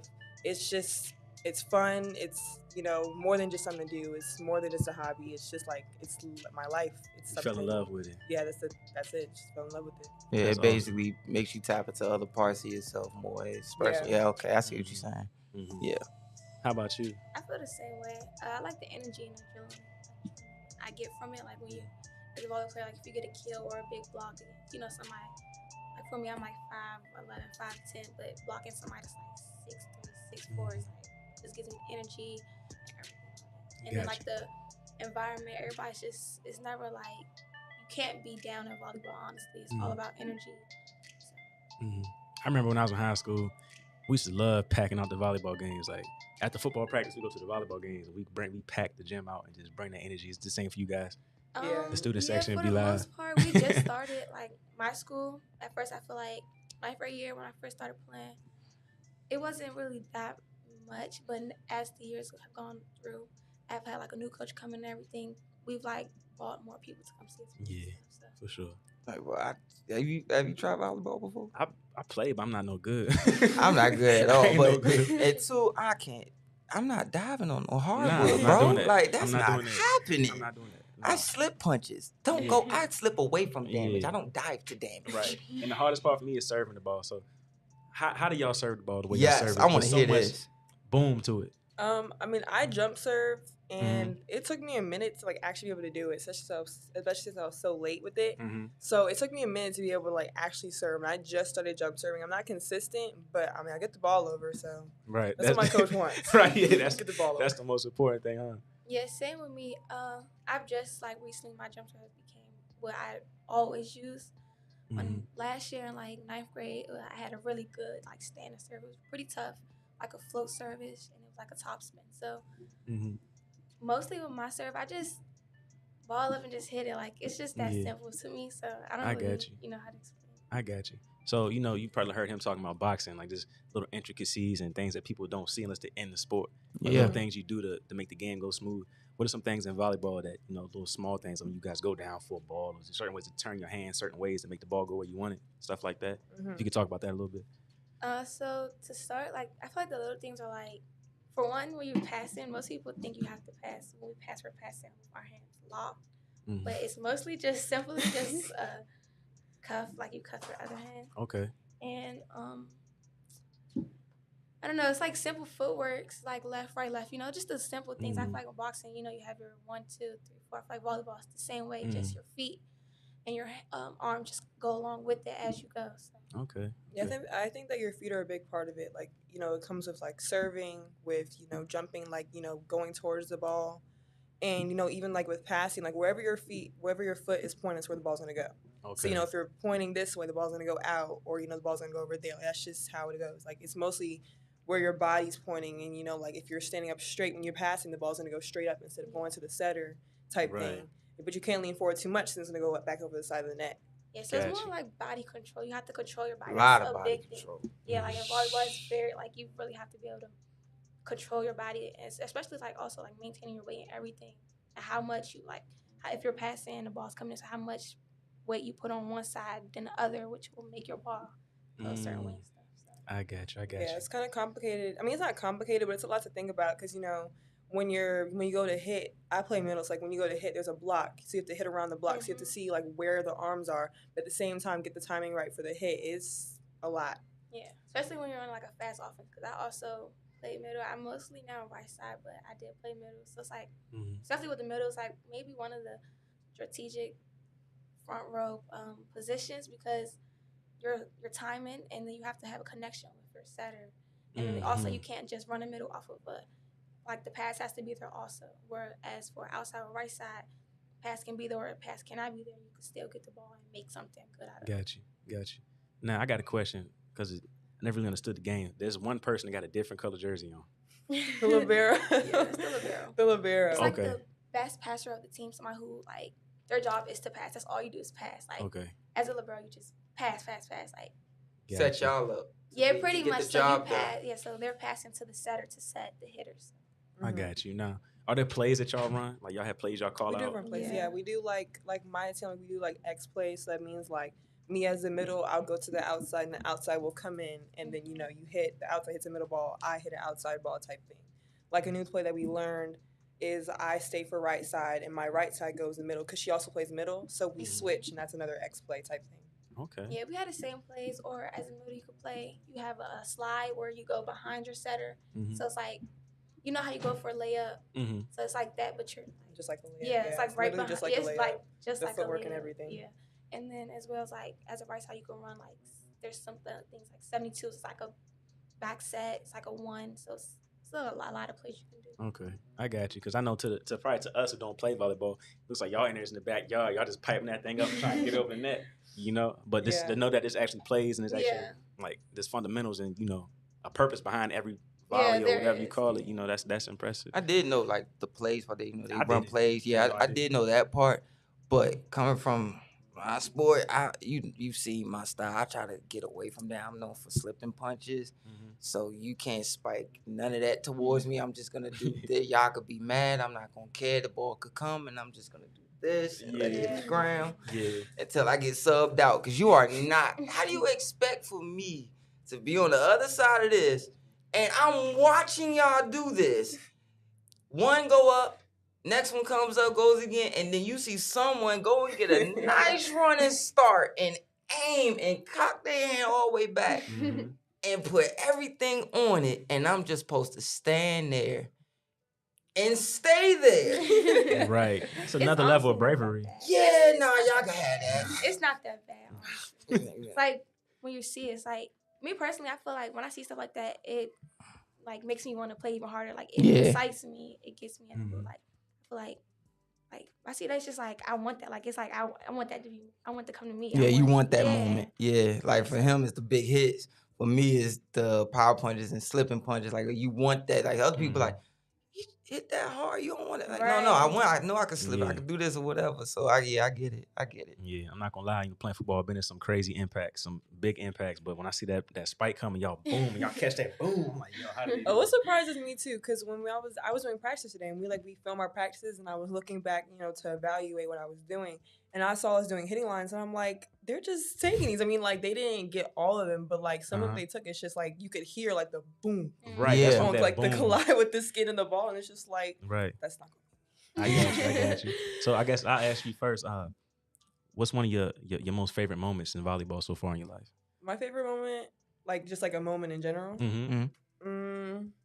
Or moments. I mean, honestly, if I can say a moment, it was probably like my first game this year with my team, because this is my first time being like a really good team. Because the last few teams, like my first team, it was just like it wasn't really that good of a club. It was just like, a starter type thing. And the next club that I did, it was more so like medium play level, like, just people that want to play, not people that want to go serious. Yeah. But this year I'm on, my club, Paramount Volleyball, and it's just like, more serious, and they're pretty high ranked. So, being able to play with them for that first game, it's just like, we're really winning this game. Like, it's not just like everybody's just giving up once they start losing. Like, we're really like playing, and we're going to continue playing type thing. Right. That's impressive. I like that. How about you? Yeah. Wait, what was the question? What's one of your most memorable moments in volleyball so far? I have a lot, honestly. If I could choose one, it would probably be, I feel like anytime I hit a ball and nobody gets it up, like they can't get it up. I feel like anytime, because it's like I hit that, you can't get it up. Like, You're right. it's just that, or if I block a ball. So I don't really have like a specific moment. But No, I got you. Yes, I remember thinking back to like high school playing football. And it's like moments like I'm 30 years old now, but I'll never forget like specific moments like kickoff and both teams undefeated, and it's the opening kickoff of the game, and like the crowd roaring, like little moments like that. I'll never forget the rest of my life. we definitely had some games like that this year for my school. My school we really try to bring everybody out to our games, because like we're a really good team. We haven't this year and last year we played all our games, never lost a game. Then we got to our original semifinals and we lost, but it was still like good games. We still had support from like our school and stuff. And it was like, what was it? This year we had one game. It was both top two teams undefeated. Okay. And we played and we won. So it was really it was good. And then we had like everybody watching us. It was live stream from PG County, like anybody from PG County could see. So it was just real nice. Right. So you guys are like ranked in the nation? For my team, I mean, my school team, no. Okay. My school team is just so. I mean, I don't really know where my rank, because I saw the reason why I know what my ranking is, for the state, is because my mom looked it up and she was like, okay, you're here for the sophomores. Okay. I'm like, oh, okay. But I really don't know where I am nationally, to be totally honest. But I think I'm going to get that coming up here, because I have a showcase on Friday, which is pretty big. Okay. So I think once I do that, I'll be able to be ranked, since the coaches will evaluate. Right. Okay. Yeah. Good. Me, I'm not sure if I am. I don't think I am, but yeah. I got you. So what's the goal with volleyball? You got college or? Yeah, so this is my last year. I'm announcing where I'm going next Friday before we have this big tournament, Capitol Hill Classic, where everybody comes. So I'm announcing where I'm gonna go for my next 4 years, hopefully, at my school. So. Okay, so you can't spill nothing. You can't give like a top 3 right now, nothing like that. My top 3 is I have an offer from Bertus Magnus, Penn State, Mont Alto, and then Virginia University, Lynchburg. That's awesome. Okay. How about you? Do you have dream schools or top 3 schools you would like to go play for? Well, my dream school is UCLA. I just love California. It's between Texas University and UCLA, and it's just very different, because Texas University, obviously a really good team. Like they won the last 6-7 years, so that's a really good school to go to. But at the same time, UCLA, like California, is just California. Right. Love Cali. Can't really beat it. I love California. But I love Texas it. is like the best team out of college. That's true. Right. That's really true. Every time I turn the TV on and it's volleyball, it's Texas or it's like Nebraska. Yeah. Or one of those top programs. Yeah, like but that. they're losing all their players. Because all their people, they did like 6-year scholarships, or not scholarships, the 6-year degrees. Right. So now they're graduating, and it's about to be time for them to go. So like they're losing not their whole roster, but they're losing a lot of people. And then most of them went to like the Olympics. Right. Do you guys have dreams of going to the Olympics, playing on that stage? Honestly, I want to stay, with college. I don't think I really would want to do it, for my whole life, I love the sport, but I don't think it's really something I want to do, like, for my whole career. I'm just going to continue with sports marketing because I love sports. I love, Okay. Every sport. I love watching and learning. And, my brothers and my dad have always been around it, so I've been around it. So sports marketing is where it's going to be, but in order to get that proper education, you need a top 10 school. So college is like where it's at. Awesome. I have a friend right now. Her name's Catrice Dixon. She did sports marketing. Now she works for the Utah Jazz. She just got hired this year, and she's out there in Utah. She's at all the games, doing all the marketing and stuff for them. So it's definitely attainable. So maybe I have to shoot you her Instagram or something like that, and she can give you some inputs and stuff like that. Yeah. How about you? I was considering it, but then again, like she said, for what I want to do, I want to be a sports agent lawyer. So it's sort of the same thing. So Okay. it's just like for what I want to do, I don't know if I would be able to go, but I have been considering that and keeping that as an option. So. Right. What's it like being a student athlete? Being a student. I know people say student first, athlete second. Yeah. Right. So how's that been? Balancing that and then life outside of sports too. Honestly, for me, it's not that bad because I've always been on top of my work type of student. Okay. It's just been me. So I get my work done at school so that when I go home or when I go to practice, I just not nothing I have to worry about. And as a senior, I have a half day, so my classes are pretty chill. Mm-hmm. So I don't have much to do. So Mm-hmm. I'm honor roll. So I'm good. That's what's up. And I still do make sure I have it outside of the school and volleyball. Mm-hmm. So. Okay. How about you? I mean, for school, it means I'm an average type of person. I get the stuff done. I get A's and B's. Mm-hmm. I might get a 79, who knows, but I never, let that slip. But I'm just not a school type person. I stand on top of my stuff because my parents would literally kill me if anything's wrong. Right. But yeah, I'm an okay student. That's good. I'm an average student. That's it. Right. 3.2. That's average. Yeah. Student. 3.2 is good. That ain't average. 2.2 is average. Yeah, 3.2 is low. That's half the kids that the football players in my school. That's what they the football have. players, 2.2. That's what they're at. Don't ask me how I know. 2.2, barely eligible to play. Yeah. So that's good. 3.2 is good. That's real good. You did some things, didn't you? Yeah, if I wasn't able to play, I wouldn't have been eligible. Yeah, you and your team was not supposed to be playing, were y'all? Yeah, we all see the face, right? We all see the face, right? A lot of us, but that's why I asked, because I took the hard route, being a student athlete. I didn't take care of my grades in school. So when it was time to go to college, Shepherd University, Shippensburg University, Shawan University, all these universities, looking at my transcript like, bro, you're not about to play here, your GPA. Yeah. So I like to ask and make sure, as a student athlete, the student does come first, because without that, there's no university's going to take you. Yeah. I've had a lot of conversations with my dad because my dad was the same way, but I had to learn how to focus on school too, because volleyball, I love volleyball obviously, so it's just I was thinking volleyball, gym. Mm-hmm. But I had to learn how to be okay, school comes first. If I don't have school, I don't have volleyball. Mm-hmm. That's just how it goes. Right. I'm glad you got that beat into your head now. You know it. Stick with it. Stick with it. I promise to make your life a lot easier. So outside of volleyball, when you guys get a chance to link up with your friends, what y'all doing? Y'all going to the movies? Y'all going to concerts? What are some things you guys like outside of the sport? I go out with my friends, but I have certain days because my practice days are so hectic because I have Sunday, Monday, Wednesday, Thursday. So Tuesdays and Fridays are really my own, and Saturdays too are my only hangout time. Okay. But even still, I have to find my own rides and this and that because I wouldn't want to tell my parents, hey, I want to go here, and they've been driving me everywhere for the whole week. So I have to find my way around places and all that. Find your own ride. Man, my dad, he probably laughing. He watching. He's probably laughing. You got a ride? Nah, you ain't going. How about you? Same with me. Honestly, if it's not volleyball or anything, I'm honestly not gonna lie, be in the house with my family. Preach. Mm-hmm. Same I way. just be wanting to chill and cool and rest because my body is so tired. Preach. I play at this St. James. I don't know if I know what that is. I play there. So we have lifting, then we have practices every day, and then it's between basketball also. My only rest day for Sundays, and that's if I don't have a tournament. And we've had endless tournaments. Back to back. You mean St. James down in Hagerstown? And Springfield. Okay, never mind. Yeah. Okay, there's a St. James down my way too. Yeah, or I'll sometimes if I just want to just go to gym, I'll probably go to my father's gym because just go in there, get somewhere, have them maybe train me sometimes. I'll be ready to go, but.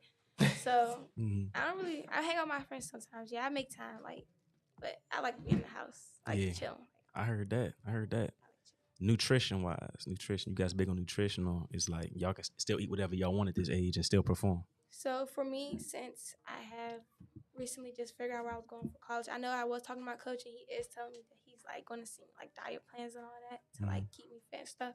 But but on my own, I don't really eat much. I'm not really like a big candy fan unless it's like I have like a certain select few. But I'm not really. I eat whatever for a friend because I still am able to get in the gym and work it off. I already know that. So I got you.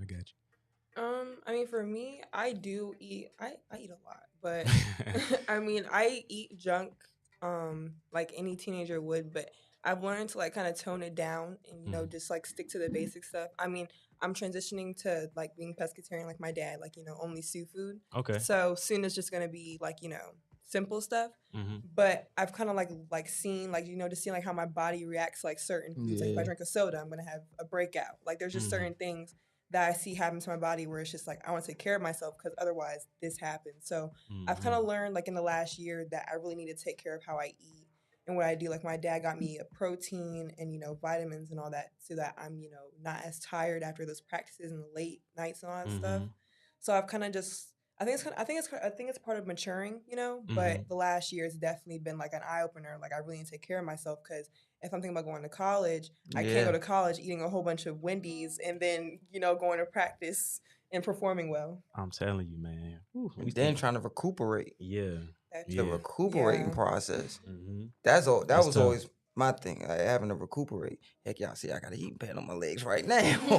Like, that recuperating process, because as y'all get older, like me now, I'm 33, and I'm still like now I see all the benefits now of me doing everything I was supposed to do since hard work and number 30 had me doing the way mom and dad had me doing certain things. It's like once you hit 27, I always come here. Once you hit 27 or once you hit 29, you start to slow down a little bit. It's like if you're not doing what you're supposed to do, people that's doing too much. It's like, oh, I'm getting all the benefits of it. I'm not as beat up. My body not as beat up because I made the discipline and the sacrifice for it. And it pays off in the long run because when those tournaments, them back-to-back tournaments, and they get deep, y'all able to perform and show up. Yeah. That's how I think also too. Like I think about the long run. I don't think about like just right now. I think about how I want to look and how I want to be further down the line. So, as far as like eating stuff, I just don't. It's not just right now. It's like further down the line. That's smart. Yeah. That's smart. You guys got your head screwed on right. Yeah, because like even think about it, like when you get older, like I want to be able to be mobile. I want to be able to move around. Like if I were to ever, like even like having nieces and nephews, like I want to be able to, play around and go on a run if I want to, like, go hiking or something like that. Like I just want to be able to do activities without being like, I can't move, I can't breathe. Like this just y'all kids get that. Y'all got it, yeah. And on top of that, your organs and stuff too, your kidneys and your liver, you got to take care of your organs and stuff too. What were some? Let me ask you, just for both of you guys. Were there any like tough moments in volleyball, like where you were really down? You had to pull yourself out of a down moment that you had to go through in volleyball? I mean, tough moments were definitely like, because, for me, like when I was younger, I was always, taller. And then when you get to the volleyball world, it's like, well, dang, there's like girls that are way taller than me. Like there's 6'4" over here where I'm 5'11". So it was definitely, just seeing that there's more talent than just me. And that came with, being on bigger teams or, starting to be on a bigger team. I noticed that there's, a higher talent level than me. Right. Because I hadn't seen that before. I had seen just me being the big person. That's because all the pools I was in were just like so-so teams. Now I'm moving to teams that are the same skill level, a little bit lower or, higher. And I have to work hard, work for my spot and all that. For sure. Yeah, same with me. I feel like she said, I've always been like the tallest. So when you get around volleyball, you're like me, I always like, I want to get a few extra inches. Like, people like, no, you're not. Like, yes, I do. Like, because volleyball, being 6'6", 6'4", like, is like everything. Because you just like, they're going to want you there. By just looking at you, they're going to come. I can see it all the time. One of my friends is like, tall as I don't know what, she's tall. And it's like, soon as you see her height, you're just like, okay, you're going to, any college is going to come she's getting check you out. recruited. Yeah, about to say. So it's like, I have to understand, like, because I'm at my height in the position I'm playing, like even as a middle in college, the D1 level, you have to be at least 6'1", 6'2" to play this position. So it's like you have to learn to either you have to push your skill set, or it's Make just the eye that. test. Yeah, it's just that. It's you have to just have to push your skill set. So. Right. That's a lot of college athletes. I know playing football, the same thing. You want to play DB? Coach looked at me. I was 145 pounds, like 5'11". He said, Oh, I remember you told me this. Your shoulders ain't big enough to play here. Yeah, Your shoulders ain't big enough. I said, all right, coach. Thank you. My dad said, see, I told you, peanut butter jelly. Oh man, that's the stuff. Man, it's a dog eat dog world out there. You getting ready to go to college and play at that level. You know, they wanted that you got past the eye test first, then look at your grades, what you got, and then the skill set. And then it's all business after that. Business. Like they always say, I heard so many people say it because it's not in boxing. It's a lot of college. It's not really no college program for boxing. You know, so everything is just USA team, move forward. And I've always heard people say that I know who went to basketball. I know so many people that went D1 for different things, D2, and they was like, you learn very quickly. It's a business. You not in school no more. You are at a business now. And how they look at you and rank you and all these things. Like, I said, these is kids. Right. These is kids. Like, I know they, legally 18, you're grown, whatever. Still a child. You still a kid, yo. Like, you kicking them out, or whatever the case may be, if they injure all these different things. I'm like, you got to be kid. Like, I some of the stories I heard, I'm like, you got to be kidding me. The real deal, man. So before you guys step on the court and go play, you guys got any artists you listening to, any music you got bumping, get you ready to go play?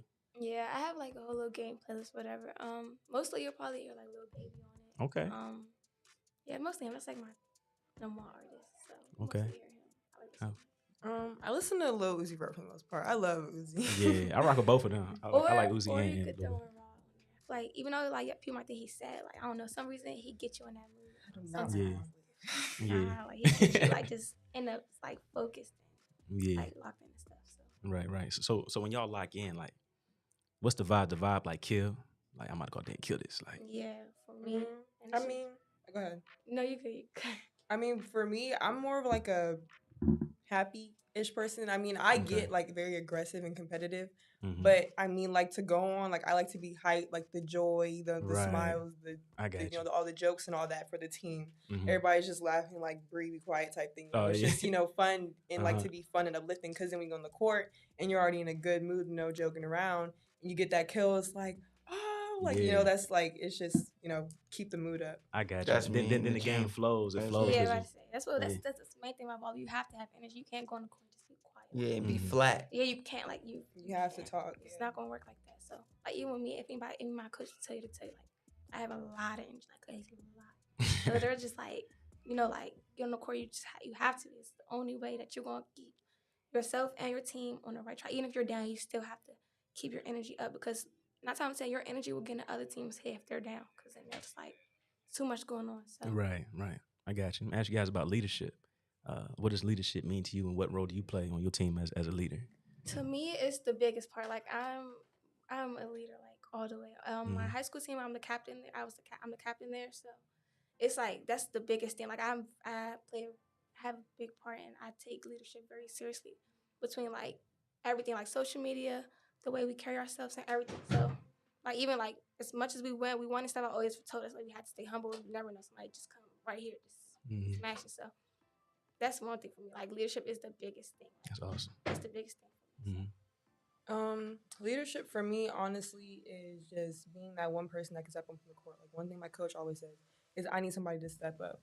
When the team is losing, when we start crumbling because we're not talking this and that, she's always like, I need somebody to step up on the court. And it can't just be one of us. It has to be all of us. Because if you have a group full of leaders, then, barely anything can go wrong.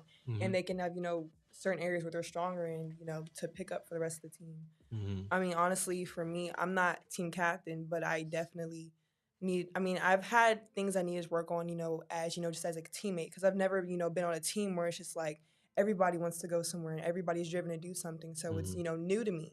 So I've definitely had to work on it, but honestly, leadership is also just being a good teammate.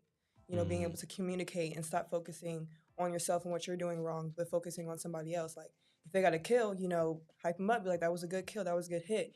If somebody else is down, stop worrying about yourself and focus on them. Like, hey, look, you're good. Just get this ball over, next play, let's go. Perfectly said. I like it. I just want to thank you guys again for coming on the show.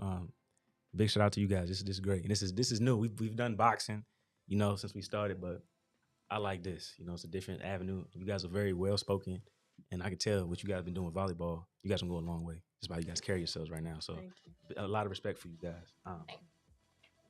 What does it mean, to have like little girls in the stadium and they're looking at you guys and she's a celebrity? Like, y'all get that feel sometimes? Yeah, it's definitely it brings a smile to my face because it's just like sometimes I see me. Like I used to be like really a little bit like insecure about my height because I was just like everybody like all these boys just like looking up at me. It's just like the boys, yeah.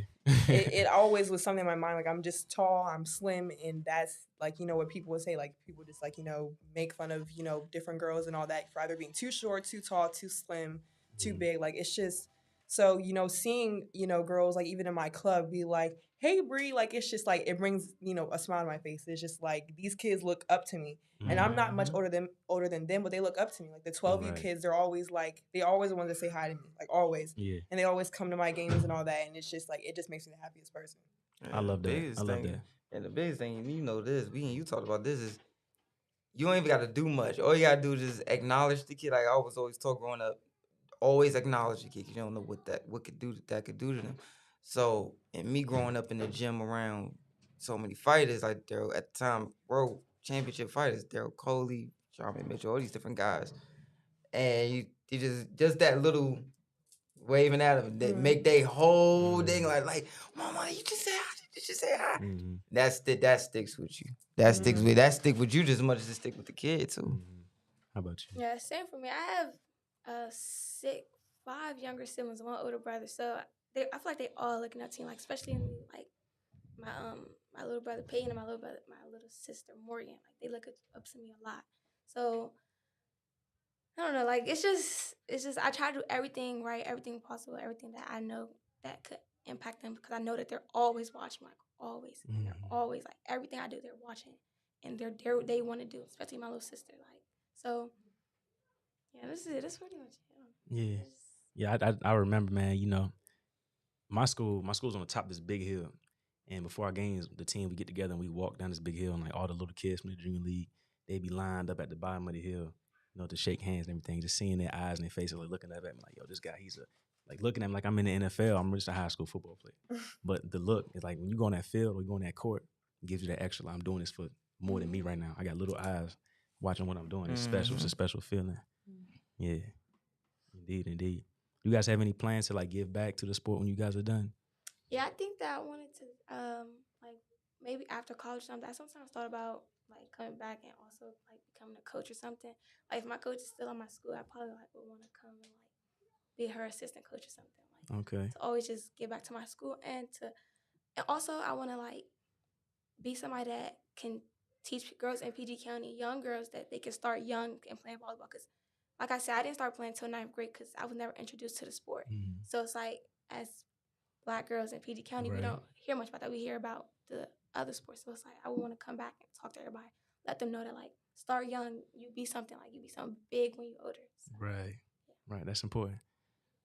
I mean, for me, I see like my sister, like so my sister goes to CNU. She's like my god sister, and they do summer camps, and like she always goes to like the tournaments and to see like her campers and all that stuff because like she remembers all her people. So like she'll like go see the campers, cheer them on and say hello because he always like just brightens them up. So I feel like going to college, if I have the if I'm helping with the camp, I'll make sure I support my campers.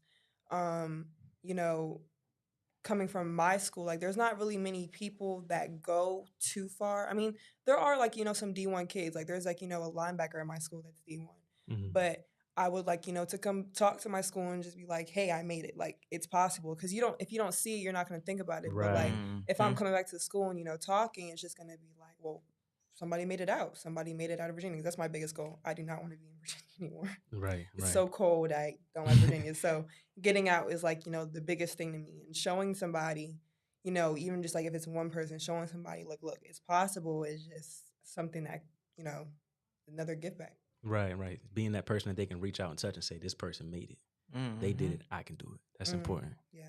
That's very important. Yeah, and that can instill discipline. It's and my backstory with having to be that role, whatever, for a lot of people.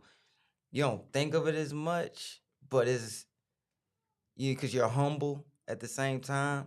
But little do you know, like sometimes people, it could be like a fishbowl syndrome type of thing, where if they don't see it, all they feel is like they're just in that little bubble and there's nothing else. Nothing else out All there. right, cool. I grew up like in my mom's hometown.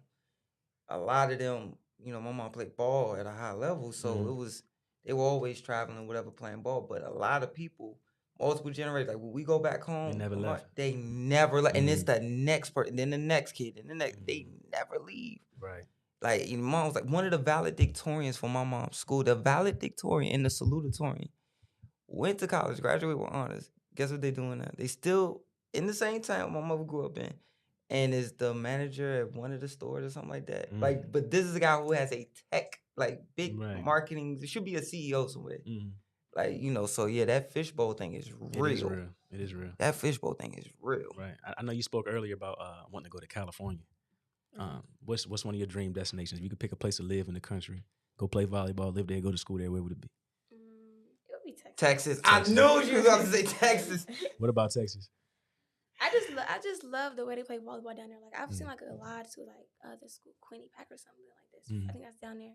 Like I just like the way they play volleyball down there. Just there, like it seems like everybody really supports that sport. So that's the top That's where the top volleyball team is. Yeah. A5.